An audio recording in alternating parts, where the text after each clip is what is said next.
Hi viewers. இன்னைக்கு ஜூலை 3 சிறுகடிக்க ஆசை serial என்னாச்சுன்னு சொல்லி பார்க்கலாம்க்கு முன்னாடி சேனல் சப்ஸ்கிரைப் பண்ணாதவங்க மறக்காம சப்ஸ்கிரைப் பண்ணுங்க.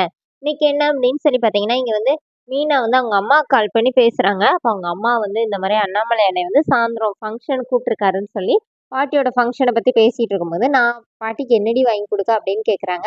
அப்புறமா முத்து வர பக்கத்துல இருக்கிறாரு. அவர் போனை வாங்கி நீங்கன்னா ஒன்று வாங்கிட்டு வர வேணாம், நீங்க சும்மா வந்து அத்தை இந்த மாதிரி பாட்டிக்கிட்ட ஆசீர்வாதம் வாங்கினாலே போதும் அத்தை அப்படிங்கிற மாதிரி சொல்றாங்க. இப்போ முத்துவோட சாரி மீனாவோட அம்மா வந்து saree வாங்கி கொடுக்கலாம் அப்படின்னு நினைக்கிறாங்க. இங்க என்ன ஆகுது அப்படின்னு சொல்லி பார்த்தீங்கன்னா, பாட்டியை கூப்பிடுறதுக்காக முத்து போறாரு. அப்ப எல்லாருமே gift வாங்கியிருக்காங்க. முத்து மீனாவை மட்டும் வாங்கல, நம்ம என்ன பண்றது அப்படின்னு நினைக்கும்போது, மீனா வந்து முத்துக்கிட்ட என்ன சொல்றாங்கன்னா, பாட்டிக்கு வந்து நம்ம gift வாங்கி கொடுக்காட்டியும் அவங்களுக்கு மனசுக்கு பிடிச்ச மாதிரி நம்ம எதனாச்சும் செய்யலாங்க அப்படிங்கிற மாதிரி மீனா சொல்றாங்க. அப்புறமா தான் பாட்டியை கூப்பிட போறாரு. பாட்டிய கூட்டிட்டு வரும்போது ரொம்ப சோகமாவே வர்றாரு. அப்ப பாட்டி கேட்குறாங்க, ஏன்டா நான் வர்றது உனக்கு பிடிக்கலையா? நீ எப்பவும் நான் வாரேன்னா அவ்வளோ சந்தோஷமா இருப்ப. ஏன் இன்னைக்கு இந்த மாதிரி இருக்க அப்படின்னு கேட்கும்போது, முத்துவால பதில் சொல்லவே முடியல.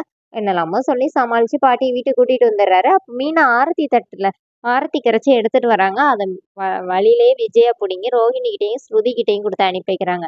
கீழே போனோடனே பாட்டி மீனா எங்கன்னு கேட்டு அப்புறமா 3 பேருமா சேர்ந்து ஆரத்தி எடுக்கிறாங்க. இப்போ வீட்டுக்குள்ள போய் பாட்டிக்கு அந்த டெக்கரேஷன்லாம் பார்த்தோன்னே பாட்டி ரொம்ப சந்தோஷப்படுறாங்க. இப்ப அண்ணாமலை என்ன சொல்றாருன்னா, இது மட்டும் இல்ல, இன்னும் நெறைய இதெல்லாம் பண்ணியிருக்காங்க அப்படின்னு. இப்ப பாட்டி என்ன சொல்றாங்கன்னா, என் பேர பிள்ளைகள பத்தி எனக்கு தெரியாதா? நான் வந்து இவங்க எல்லாருக்கும் ஒரு கிஃப்ட் வச்சிருக்கேன். யார் எனக்கு மனசுக்கு பிடிச்ச மாரி கிஃப்ட் குடுக்குறாங்களோ, அவங்களுக்கு நான் அந்த கிஃப்ட்ட குடுப்பேன் அப்படின்னோனே, எல்லாரும் அது என்னவா இருக்கும்னு சொல்லிட்டு அப்படியே ஆவலா இருக்கிறாங்க. அத வந்து என்னன்னு சொல்லி தெரிஞ்சுக்கிறதுக்காக. விஜயா வேற போய் கேட்குறாங்க. அப்போனே இங்க வான்னு சொல்லி கூப்பிட்டு, நான் குடுக்கும்போது நீ பார்த்துக்கோ அப்படிங்கிறாங்க பாட்டி. இப்ப எல்லாருமே அவங்கவங்க ரூமுக்கு போய் என்ன கிஃப்ட் குடுக்கலாம், அத பத்தி டிஸ்கஸ் பண்றாங்க. மனோஜ் வேற எப்படின்னாச்சும் பாட்டிட்ட இருந்து அந்த கிஃப்ட் வாங்கியே ஆகணும். முன்னாடிலாம் பாட்டி இந்த மாரி ஒரு நவரத்தின மாலை போட்டிருப்பாங்க. அந்த மாரி வாங்கி குடுக்கலாமா? அப்படிங்கிற மாரி டிஸ்கஷன்ல இருக்காங்க.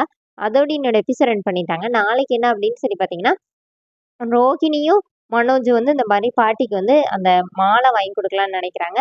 விஜயா போய் அண்ணாமலை கிட்ட போய் கேட்குறாரு, என்ன வாங்கி குடுக்கலாம்? சாரி, அண்ணாமலை கிட்ட போய் கேட்குறாங்க, என்ன வாங்கி குடுக்கலான்னு. அப்ப அண்ணாமலை நீயா இப்படி கேட்குறன்னோனே, என்ன இருந்தாலும் அவங்க உங்க அம்மாலாங்க அப்படின்னு இங்க ஸ்ருதியும், ரவியும் அதே மாரி டிஸ்கஸ் பண்றாங்க. அப்ப ரவி என்ன கேட்குறாருன்னா, உனக்கு பாட்டி தர கிஃப்ட் வேணுமா அப்படின்னு.